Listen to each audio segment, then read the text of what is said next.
Thank you for joining us for Understanding the Biodiversity Crisis webinar. Before I introduce our speakers, let me review a few housekeeping items.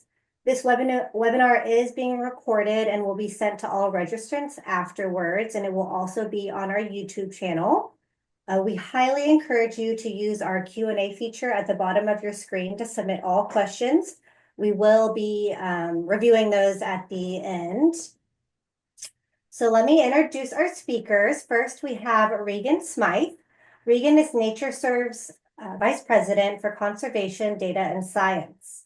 In this role, she leads the development and management of NatureServe's core biodiversity data, ensuring high-quality, standardized information on species and ecosystems across America. Regan holds a master's degree in ecosystem conservation and management and a bachelor's degree in biology, both from Duke University. Since joining NatureServe in 2007, Regan has led major initiatives, including the Map of Biodiversity Importance and Network Species Habitat Model Standard, while building partnerships to expand the reach and impact of NatureServe's data. Our next speaker is Tara Cornelisi. She is the lead zoologist at NatureServe and has over 15 years of experience in entomology and conservation biology. She earned a BA from Boston University, an MS from San Francisco State University, and a PhD from the University of California, Santa Cruz, focusing on the conservation of endangered insects. In her career as an academic and with other conservation nonprofits, Tara has worked on the conservation of native bees, butterflies, and tiger beetles. At NatureServe, Tara oversees conservation status of North American animals, focusing on invertebrates. So I am going to hand it off to Regan, and thanks everyone again for joining us. Thanks very much, Candace, and thank you all for joining us today for this webinar. So before we get into the meat of the talk, I would like to start by introducing NatureServe to any of you who might not be that familiar with what we do. NatureServe's the hub of a biodiversity information network. We were established 50 years ago to track North American species and ecosystems, what's out there, where they occur, and what's at risk. We do this by working with over 60 member programs housed in US states and Canadian provinces. You might know these as your local natural heritage program. In Maryland, where I'm joining you from today, our member programs, the Maryland Natural Heritage Program, which is part of the State Department of Natural Resources. We work with this fantastic network to collect and interpret information on the continent's biological assets. And then we work with a wide variety of partners across sectors to use that information to guide biodiversity conservation and stewardship on the ground. At NatureServe, we envision a world in which the best available science informs conservation and stewardship decisions so that biodiversity can thrive. And we do this by leveraging the power of science and data and technology. So the biodiversity crisis, let's start with why we're here and really why NatureServe's work matters more now than ever. As a premier source of data on North American species and ecosystems, NatureServe offers a powerful window into the health of what's going on with US and Canadian species.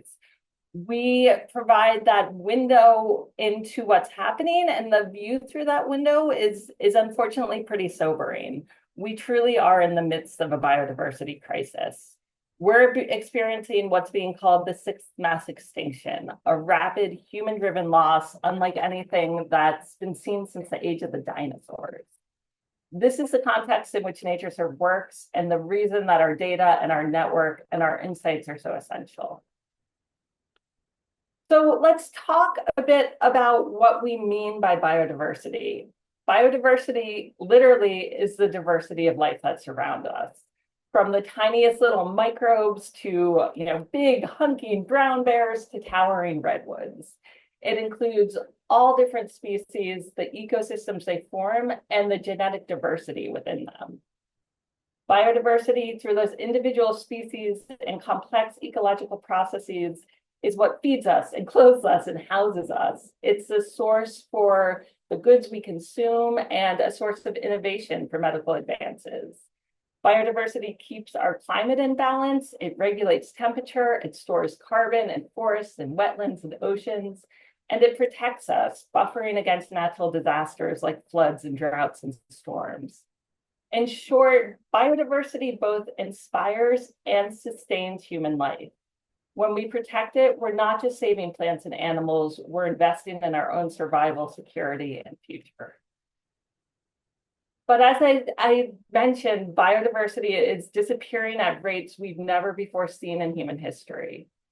Globally, the International Union for the Conservation of Nature has classified nearly 30% of the species they've assessed as either endangered, threatened, or vulnerable.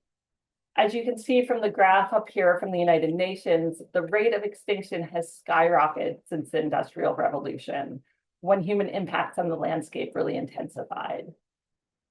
Measures of ecosystem integrity, similar to the trends we're seeing for species, are really plummeting. And this crisis doesn't just affect those plants and animals, it affects all of us.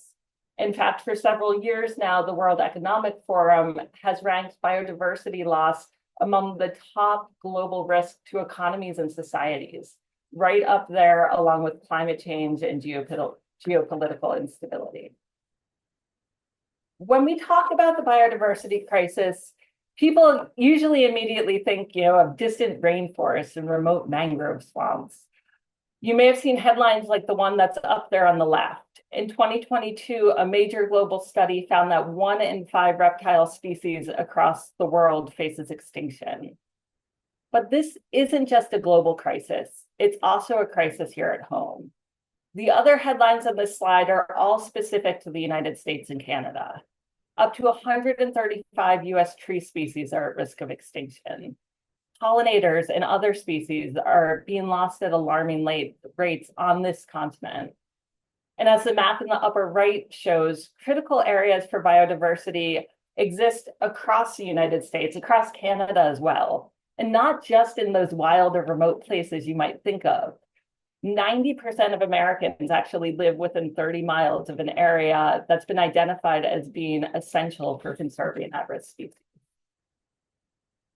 As I mentioned earlier, NatureServe plays a critical role in doing the work to identify what's at risk and where so that meaningful conservation solutions can be put in place.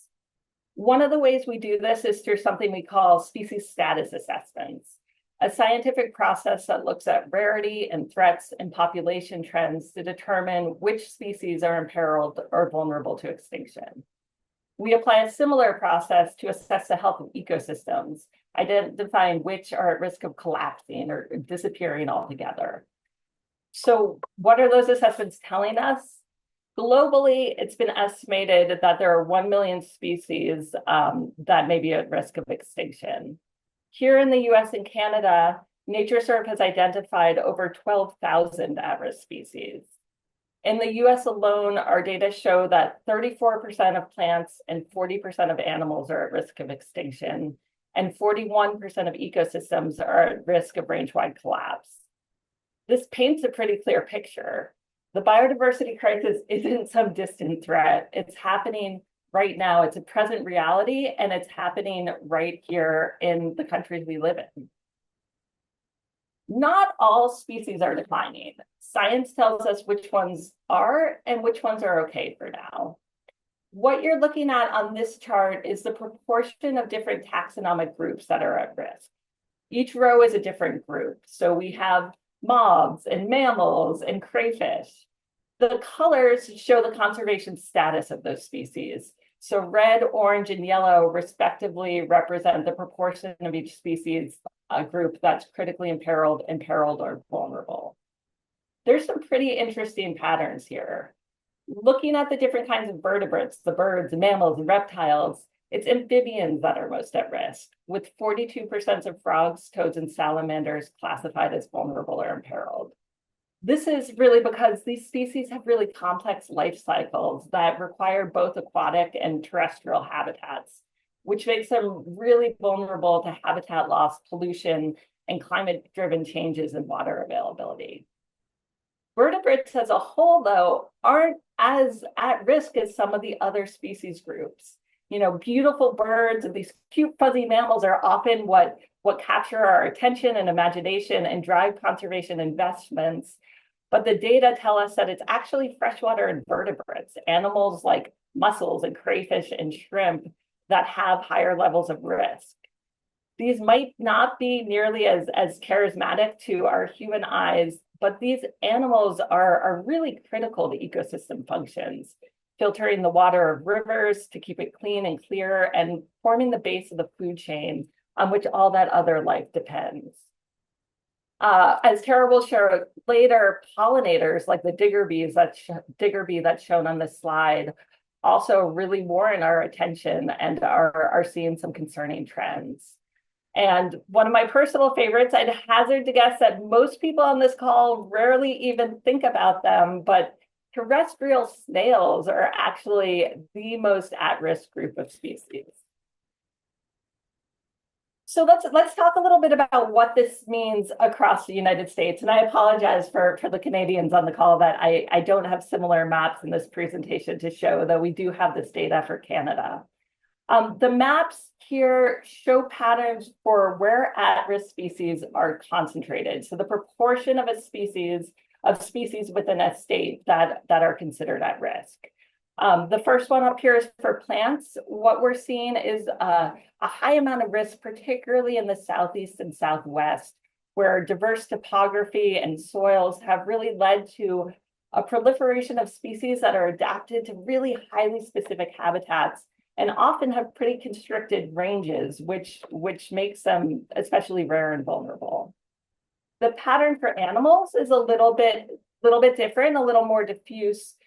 You continue to see some of those high numbers in the southern states, though, which it really reflects some global patterns we see where greater diversity is often associated with more southern latitudes. Going a little further, just digging into one kind of interesting species group. This is that same map, just looking at orchids. What we see for orchids is a high amount of at-risk species again in the southern states, but especially in Texas. Really indicating that this is a part of the country that is very important for these kind of unique and beautiful plants. Taking a slightly different look, this map now is showing the proportion of at-risk ecosystems by state. Again, a pretty interesting pattern. You see the middle of the country really glowing. I give you a minute to think why, but the answer to that is really about the loss of American prairies. This is an area of the country that has been hugely converted for agriculture, has great rich soils, but along with that, we've seen the loss of these native grasslands, and those are really some of the most at-risk ecosystems across the country, across the continent, and across the world. These maps have all focused on really the at-risk species, the at-risk ecosystems, but it's also worth noting that species populations, even for more common species, are also declining. If you think that you're hearing or seeing less of a favorite bird or an animal, you might be right. Okay, so that was a whole bunch of numbers and maps, but I want to take a step back for a moment and talk and think a little bit about what extinction really means. When we say a species is at risk, we're not just rattling off statistics. We're talking about real living beings, plants and animals that have evolved over thousands, even millions of years to share this planet with us.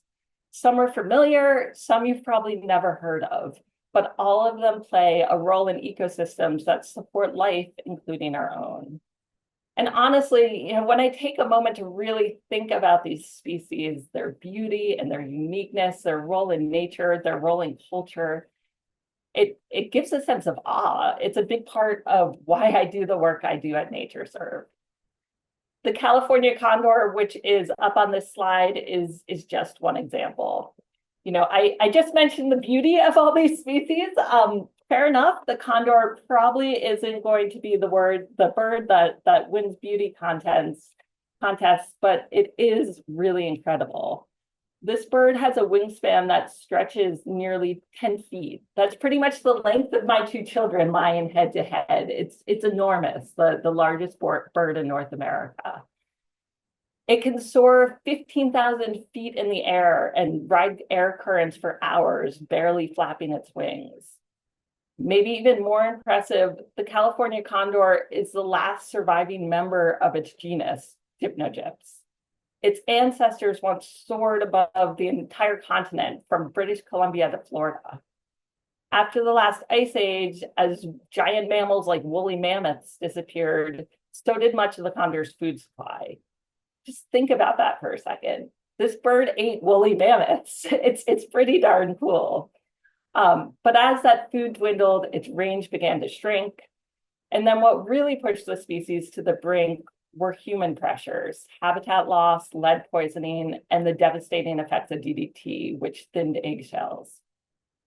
By 1985, there were only 25 condors left in the wild, not in California, but in the entire world. In a last chance move, scientists captured every single bird, started a captive breeding program. It was really risky, it was really controversial, but it worked. Today, there's more than 200 of these incredible birds that are back in the wild, soaring again over cliffs and canyons in California, Utah, and Arizona. Now contrast that with something much smaller, much less dramatic, but still pretty incredible. Meet the Pagosa skyrocket. You've probably never heard of it, and it definitely does not have a 10-foot wingspan, but this plant is a showstopper in its own right. Tiny little wildflower grows only in one place on Earth, a really narrow band of a very particular soil near the town of Pagosa Springs, Colorado. It blooms just briefly each summer, adds a splash of purple and white to the high desert meadows, and provides nectar for a specific set of native bees and little pollinators called bee flies. But its survival is really hanging on by a thread. It's classified by NatureServe as critically imperiled, and it's listed under the Endangered Species Act as endangered. Roads, invasive species, and even mowing threaten the few hundred acres where it's found. It depends on just the right soil and just the right moisture, and without those, it disappears from the planet.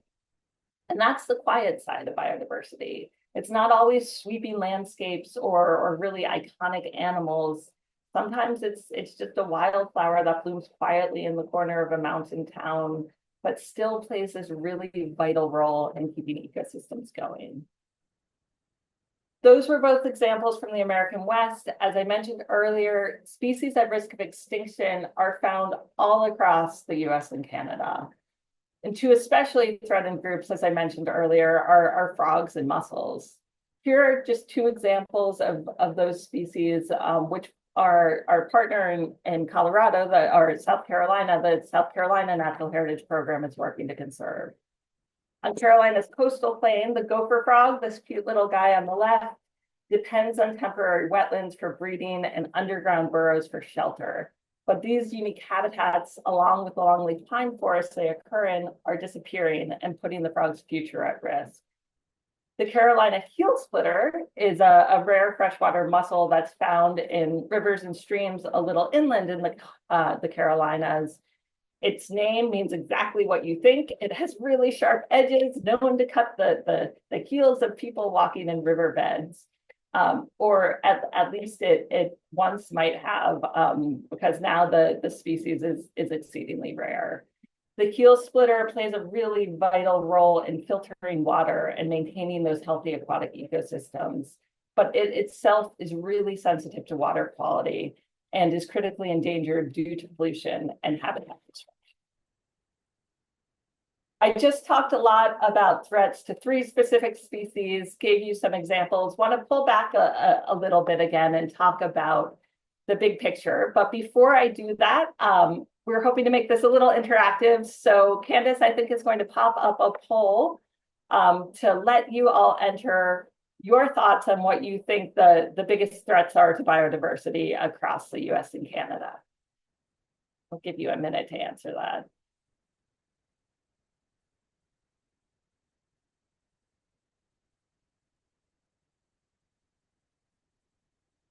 All right, get your answers in.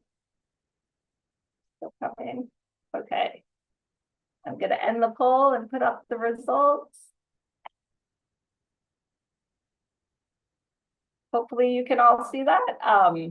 So the winners here, climate change was up there as one of the top ones, invasive species disease, agriculture, little bits for human recreation, pollution. Let's stop sharing the poll. And let me share instead what the data in NatureServe's databases tells us.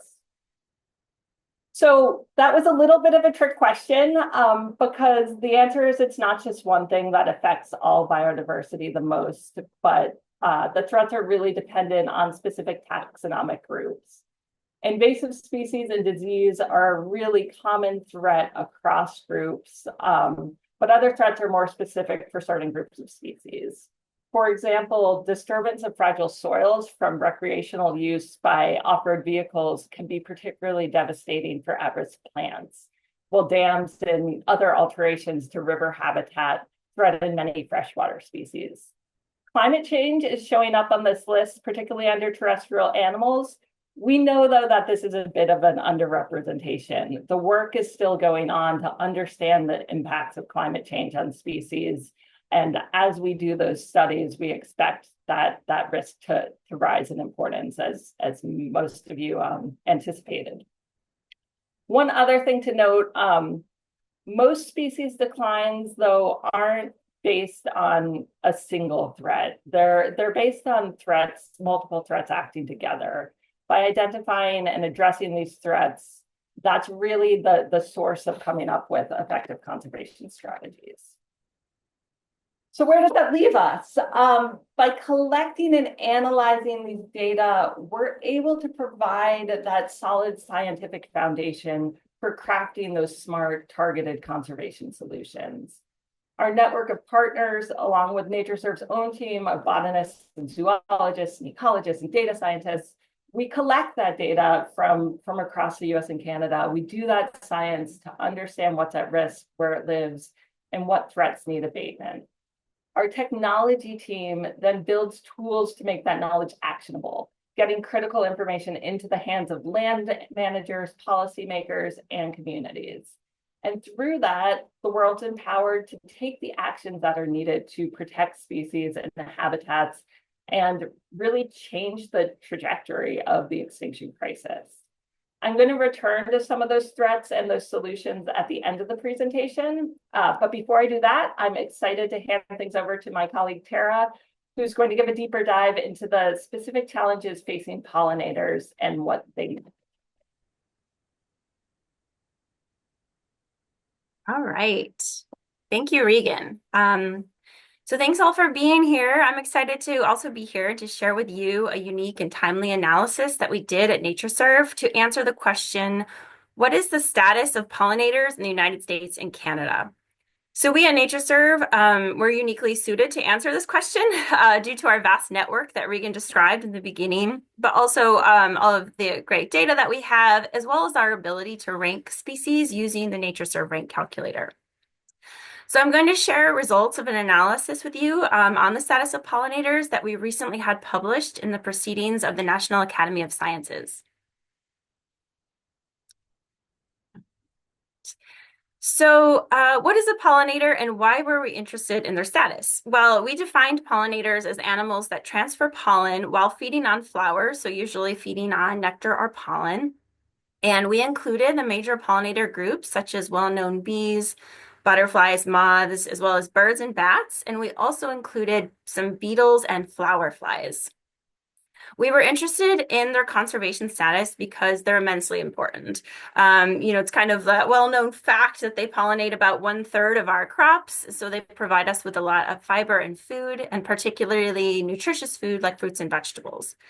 They also pollinate around 80% of flowering plants on the planet. So they provide habitat for all other animals as well as make our planet beautiful.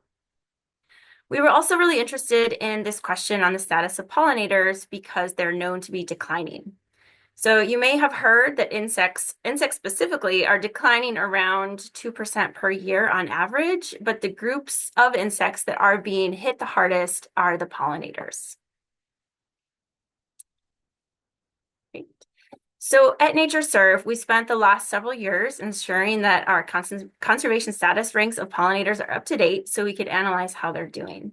And this figure here shows you the different groups of pollinators that we assessed and their conservation status. So it's very similar to the one that Regan showed you earlier, with the color coding, with the critically imperiled historical percent in the red, the imperiled in the orange, and the vulnerable in the yellow. And those are the species that we consider to be at risk. And it includes those pollinator groups that we studied. So the vertebrates, the bees, the vertebrates including the birds and the bats, the bees, the butterflies, moths, flower flies, and beetles, and then the number of species that we include in our assessment. And on average, we found that about 1/5, so 22.6% on average, exactly, of the assessed pollinators are at risk of extinction. So in one of those vulnerable groups.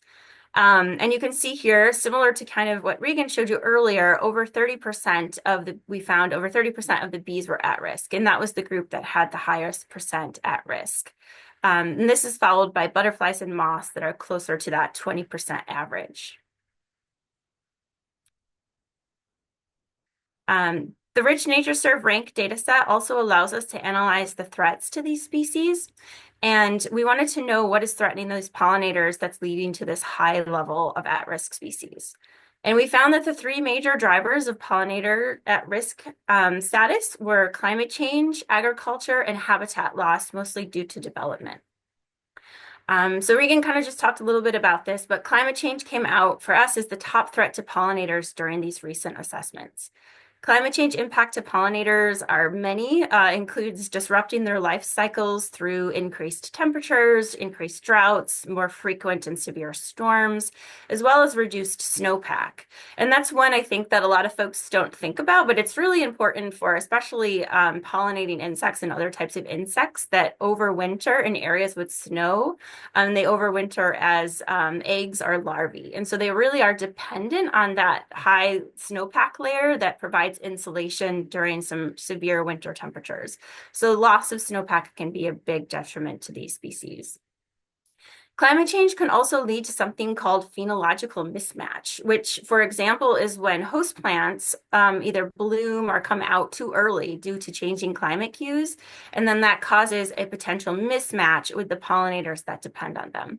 So that's something we're seeing more and more as well.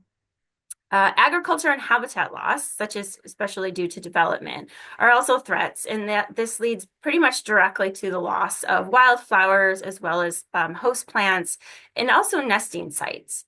Both of these things, especially agriculture, also result in increased pesticide use, which directly threatens pollinators. Our range and occurrence data also allowed us to analyze where the pollinators are most at risk in the US and Canada. And on this slide, the smaller map on the right is showing you the overall pollinator species richness. So the number of pollinators, where the most species are, and the darker the blue is where there were more species. And then the larger map on the left shows you where the overall at-risk species richness is. And so those that were ranked as critically imperiled to vulnerable. And the red is where more of those at-risk species occur. So overall, the at-risk species are concentrated in the American Southwest. And you can see here, we click one more time. This pattern is mostly driven by our most at-risk group, the bees. These maps show you the overall species richness and the at-risk species richness of the assessed bees. Similar to what Regan showed earlier, we found that the most at-risk species were in the American Southwest. And she had said this as well, and this is likely due to the fact the American Southwest has a lot of range-restricted species that are specialists. This area of the world is really topographically rich, and there's just lots of really unique niches and habitats for these species, as well as habitats like scrubland and deserts that have a lot of bare ground. And bare ground is actually a really key factor for native bees, as over 70% of the native bees that we have in the United States and Canada are, in fact, ground nesting bees. And then the butterflies also generally show this pattern. And these maps show you the overall species richness and at-risk species richness of butterflies. Butterflies are also highly at risk in the Southwest, but in addition, you can kind of see that there's some more at-risk species in the Rocky Mountains and a little bit more northern areas than the bees. And butterflies kind of have been particularly hit hard by droughts as well as changes in snowpack, as I mentioned. There's a lot of them that occur in kind of these mountainous areas will overwinter as vulnerable eggs and larvae. They're also threatened by pesticides and agriculture impacts on their host plants in these areas. Okay. So how does NatureServe work to conserve pollinators? So what do we do with these data? NatureServe's conservation status assessments not only tell us about how biodiversity is doing, but they feed directly into state and federal level conservation designations. So this is a figure, kind of complicated, but it's from a recent analysis that was published by NatureServe network partners and some NatureServe folks as well. And showed that in the United States, at least, the SWAPs, or the State Wildlife Action Plans, which is shown here in that acronym SWAPs in the yellow box in the center, are really important conservation tools to protect species. And this includes pollinators, as well as species that otherwise don't necessarily receive a lot of conservation attention, especially at the management level, like native bees. Conservation status assessments, that's highlighted in the yellow box in the lower left-hand corner, as you can see, feed directly into those action plans by helping agencies determine which species are of greatest conservation need. And that's that acronym SGCN there, indicated also in the yellow box. So NatureServe status assessments can help inform these states and agencies which species have the greatest conservation need, and then those species get included in these wildlife action plans, or the SWAPs. And then you can see that these are the species that go on to actually get the funding. They get more directed conservation actions that are shown here in these red boxes. This includes increased monitoring and surveying, as well as things like habitat restoration and habitat protection. I also wanted to point out how the knowledge base, so the purple boxes over here, particularly the top purple box, the inventory particularly that includes iNaturalist, and how that feeds directly into the assessments. And this is where you can also help with these efforts. So the good news, that's the good news basically, is that besides what NatureServe is doing, you can also do a lot to help pollinators. Any person that is able to have pots of plants on their balcony, or has a yard, or has influence on an urban park, can also help pollinators.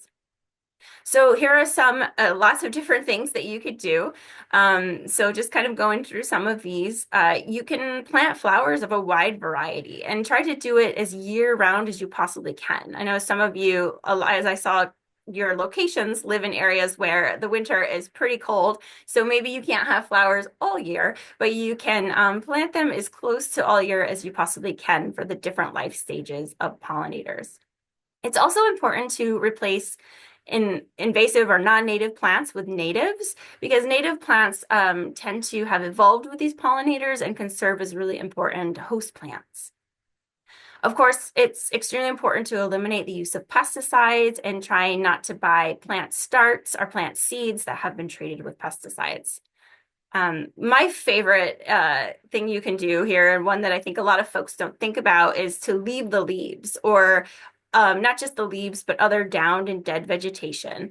These areas, like these even just brown stems, kind of like shown in the lower left-hand corner here, are really important for overwintering eggs, larvae, pupae, and even adult pollinators you can find in these areas.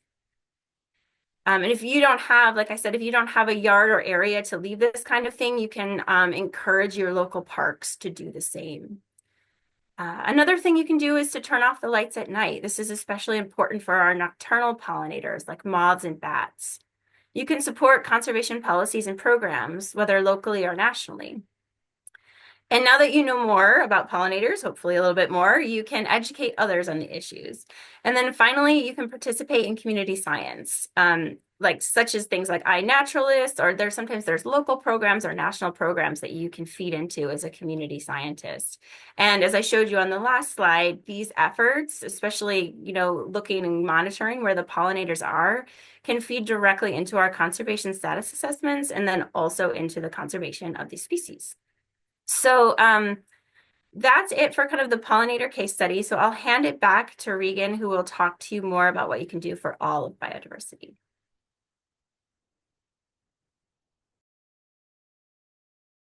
Oh, I think you're muted, Regan. You can't hear me, can you? Thanks, Tara. Right, as Tara mentioned, pollinators are just one group facing serious threats. But as we talked about in the beginning of this presentation, they're not alone. We know through a lot of the work we've done, through that assessment of trees, through global assessments of reptiles and amphibians, that many species need help. And the data we provide on status and ecosystem health, emerging threats is really just the beginning to the solution, right? From there, NatureServe and our network programs work with a wide range of partners and the public to turn that information into action. That includes working with federal agencies who have to balance species protection with resource use, like timber harvesting and energy development, using these data to help find solutions that can support both biodiversity and economic needs in really win-win scenarios. It includes collaboration with industry to design sustainability plans that avoid sensitive habitat. It includes collaboration with conservation organizations to steer investments in protection and restoration to where they can have the greatest impact. And we share this knowledge with the public in things like this webinar today, not just to inform, but hopefully to inspire action. So going back to a couple of the species we discussed before, I want to talk just a bit about what some of those solutions can look like and how the public can get involved. We spoke about the California condor earlier. With fewer than 300 individuals left in the wild, the threat to this species remains extremely high, despite decades of conservation investment. One of the biggest ongoing threats is lead poisoning. The Navajo Natural Heritage Program, which is a member of the NatureServe network, has been working on condor conservation on Navajo Nation lands in collaboration with a whole bunch of partners across the West. Over the past year, they've led a voluntary lead-free hunting ammunition initiative. This effort helps reduce the risk of lead poisoning when condors scavenge animals shot with traditional bullets. The dead animals are their food source, and so this really makes a difference. Our conservation partners are helping promote these kind of solutions, but ultimately it's participation from the public that's going to ensure that they're effective and that condors will continue to soar and other biodiversity will continue to thrive. And going back to the skyrocket, that plant that's found nowhere on Earth but that tiny little area around Pagosa Springs. Conservationists and local partners are working to protect the flower by preserving its habitat, by monitoring populations, and engaging the local community. The Colorado Natural Heritage Program, NatureServe's network member in that state, along with the Colorado Natural Areas Program, have been really central to these efforts. But so has been the support of a really engaged public. If you drive through Pagosa Springs today, you'll see these great banners along Main Street celebrating this, really humble yet remarkable little plant. These actions are creating the will to safeguard the skyrocket from threats like development and drought and invasive species. In the end, it's ultimately our awareness and care for rare and irreplaceable species that will shape, whether people and nature can continue to thrive. If there's one thing those examples make clear, it's really that saving biodiversity, given this huge constellation of threats, really takes a team. With nature under this growing pressure, we can't afford to sit on the sidelines. We can't have anyone sit on the sidelines. Everyone has a part to play. Tara gave some great suggestions specific to pollinators. You might be asking, okay, but what more can I actually do? It turns out quite a bit. Our actions do matter. From supporting local conservation efforts to making informed choices in daily life, there's many ways to protect biodiversity. That might be things like creating that pollinator habitat or reducing single-use plastics and the pollution that flows from that, or advocating for conservation-friendly policies. Tara mentioned participating in citizen science projects. That's another great way to contribute to the data that then helps drive the action and helps us find the solutions. Just by showing up today and choosing to stay informed, you've already taken a great first step. If you want to keep learning, we'll encourage you to sign up for our quarterly newsletter. There's a link there on the slide, or you can scan the QR code that's up there, which will take you to a website that allows you to explore some more ways to get involved and further understand the biodiversity crisis.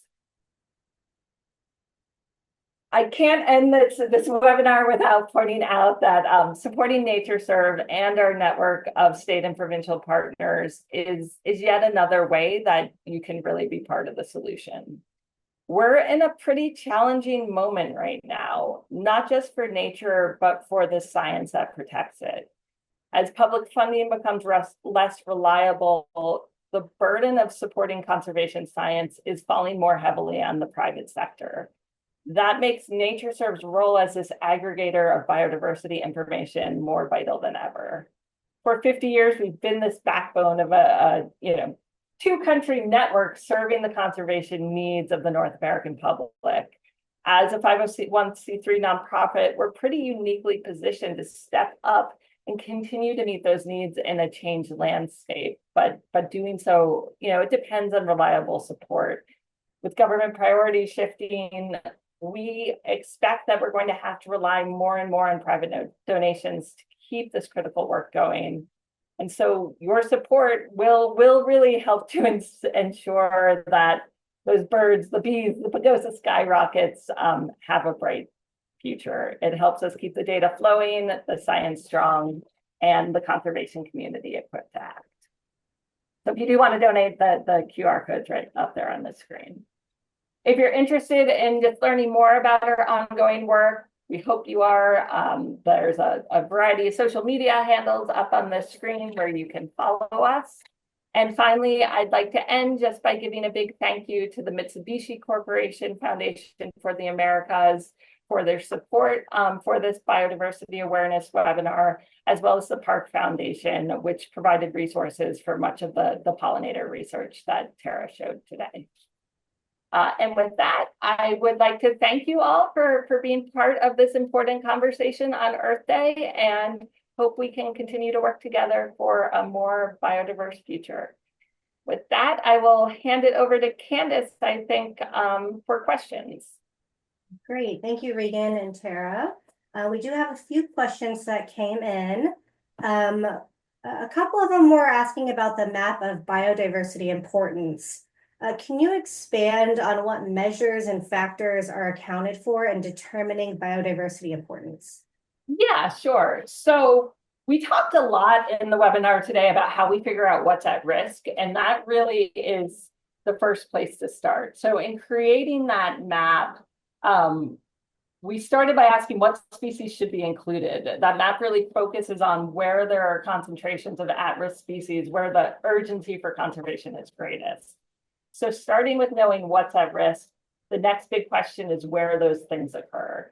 And so we took all this great on-the-ground data that's coming in from our network. We built pretty sophisticated models to show where you have similar environmental conditions and to create a habitat map for each of those over 2,000 at-risk species. And then we weighted those data to account for where the conservation opportunities are kind of most urgent, where you have species that have really small range sizes, so there's limited opportunities to save them, as well as which species aren't protected. They fall entirely on private lands or mostly on private lands. And so that map essentially stacks up that habitat for all those, takes the at-risk species, stacks up the habitat map for them, weights them by conservation opportunities based on protection status and range size to narrow into where those places where conservation investments can make the most difference. And that we only have that one tiny map on an early side, but there's plenty of information on NatureServe's website about that. And then in addition to that one big map, we also, all the data that went into it, those individual habitat models, we're working with a variety of partners to use those to, drive particular conservation actions and action plans. Okay, great. And I did include a link to the map of biodiversity importance in the chat if anyone is interested in learning more. Another question that's ecosystem focused. You shared a lot about your work with species. Can you talk more about how you work with ecosystems and why that's such an important piece of the conservation puzzle? Yeah, that is a really great question. So when you think about conservation strategies, you can think about what we sometimes call fine filter conservation, really focusing in on individual species as really targeted methods or approaches, or you can think about a coarse filter, kind of capturing the big habitats that then protect many species. And NatureServe works on both ends of that spectrum. So in addition to maintaining all this information on species, we also do a lot of work defining ecosystem types, mapping those ecosystem types, figuring out where those ecosystem types are at risk, what ecosystems are particularly at risk, where climate change is changing the distribution of what's likely to persist. That work really provides another lens for conservation. One of the big things we're pursuing now is doing more work to tie our at-risk species and our ecosystem data together to support multi-species management. So that, for example, we can work with the BLM or a Sustainable Forestry Initiative certified company to say, hey, this is a habitat that's particularly associated with at-risk species. These are the places it's healthy. These are the things it needs for effective management. And to take kind of that broader lens and approach things from that ecosystem level. Later this summer, we're going to be releasing an updated version of the National Vegetation Classification. We're also working in Canada on a Canadian National Vegetation Classification that provides those building blocks, the units to think about in terms of ecosystem classification. And we're working with a whole bunch of people to start applying those for different conservation applications. So it really is two ends of the two sides of the coin. You don't want to not pay attention to the individual stuff because things can fall through the cracks, but taking that ecosystem approach can also be really effective as a conservation strategy. Great, thank you. Another question here. You mentioned that 90% of people in the US live near an at-risk species. That's a powerful statistic. How do you gather and analyze data like that? Yeah, so that statistic actually comes from the map of biodiversity importance. So when we did that stacking up of all these habitats and identified kind of the top scoring places in the country, we then looked at that in light of population to understand, what is the distribution of places that are important. And that to me was a really powerful finding because it drives home that conservation, like there are worthy conservation efforts everywhere. This is not something that's just in the rainforest, just in these real biodiversity hotspots of California or Florida, that there really are pretty cool species in every state, in every province. Our state programs also do a lot of work, as Tara alluded to a little bit, of identifying within a particular state or province, what are the rare species, what are the things at risk, doing statewide conservation status ranks. So that particular statistic came from that national view, looking at the map of biodiversity importance. But I think that the big lesson there, at least to me, is that it really drives home the fact that there are a lot of opportunities and a lot of things we can be doing locally across the whole continent. Great. That looks like all the questions we have from the audience. So we will wrap it up. I want to thank everyone for joining us on this beautiful Earth Day to learn more about the biodiversity crisis. We really greatly appreciate your time, commitment, and support in making the world a better place for biodiversity to thrive. We hope that you have a great rest of your day, and please feel free to reach out if any questions pop up. Thanks again and have a wonderful day. Thank you all so much.